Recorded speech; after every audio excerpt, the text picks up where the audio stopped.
love luxury? Who doesn't love luxury? You know what? I'll tell you what. I will tell you, interesting question you ask. I've got clients all day long that say this to me. I want to work with seniors. I want to work with the average person. I want to work with, blue collar, not white collar. I don't want any of those luxury snobs. That's what they interpret. However, I work with luxury, you work with luxury. If you really work with luxury, you know that the true luxury buyer and seller are at a whole different level. They think differently, they act differently. So where did you get your passion for luxury, first of all? Well, it's kind of a series of unfortunate events. Like Susan, I went down pretty hard with the crash. I actually saw that place that she was talking about. I spent about 12 years working in West Seattle, working in the Seattle market, mostly working in the $300,000 to $600,000 price points. I ended up in a really rocky divorce, ended up a single mom with a special needs child, and ended up needing a new school district. So that's how I ended up in Bellevue. And that kind of just opened my eyes to, oh, look at this. There's some money out here, and I can maybe be able to structure my life so I could raise my children and do my work. So I ended up, luckily, in a little rental in Medina, and I was like, it is time that I up my game. I'm not going to sit around at $300,000 to $600,000 price point anymore. I'm around all of these very, very beautiful homes, very intelligent people. I spent it took me a year to tour almost everything that I could see between $2 and $3+ million because I was not going to put my name on being a luxury realtor until I knew what the difference between a $2 million house and a $3 million house. So really how I got into luxury is more about life sustainability for me and my family, and along the way I have just enjoyed every minute of it and seeing fabulous, beautiful homes and working with these people who are absolutely not snobs. People are people, and actually they're interested in wealth management. They're interested in making sure that these are smart investments, but they're regular people. Well, what's interesting is that the luxury market kind of fell in your lap, so to speak, and you have really embraced it. But what you did, and it's the smartest thing you can do, I tell agents all the time, if you want to know a market, you got to get away from your desk and the computer, you got to get in your car and you got to go look at property. The minute you can see property, you're going to know the market. So tell us a little bit about what you've learned about the luxury buyer and seller since you started working in the luxury market. Okay, real quick, I have to correct you. The luxury market did not fall in my lap. I worked really hard at seeing everything I could and networking with the people that I get to work with. So I just needed to make sure. I guess what I'm saying is that really you took something that most people would never, ever just wake up and say, look, I want to get into luxury. But your move over and being a renter in an area, it's almost like waking up and going, I can do this. I live around these people. I know them. Because a lot of times people are intimidated by the luxury buyer or seller, and I get a lot of those calls where an agent will say, I'm going up against another agent, and it's a luxury home, and I just have to remind them it's just a price point, right? It's just a price point. Just a price point. So what have you noticed, though, some common elements, or the common denominator with luxury buyers and sellers in today's market? Luxury sellers, actually everybody in the luxury price point here in Seattle, we're not a showy community.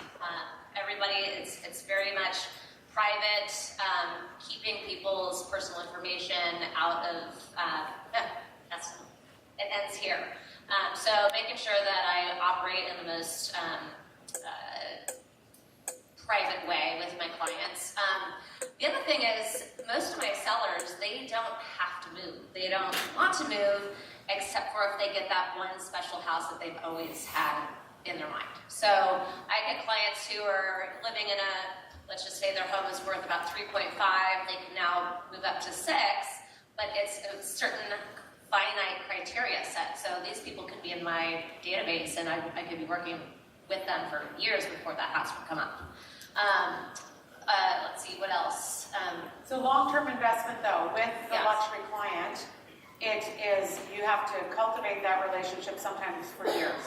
Correct. It's not, you look at the marketplaces like Medina, Clyde Hill, most of the West Bellevue, the turnover rates are very, very low. So you have to be in it for a long time before you might see a sale happen. So tell us a little bit about your luxury book. Oh, yes. Okay, so I am writing a book called Moving Millionaires, The Insider's Guide to Buying and Selling Luxury Real Estate. And the reason why I wanted to write this book was, well, being a broker in a very expensive neighborhood and having a lot of very astute competitors out there, I needed to figure out a way to be different, be able to get the trust and interest of high net worth individuals outside of just putting my picture in the magazine and hoping someone's going to call me.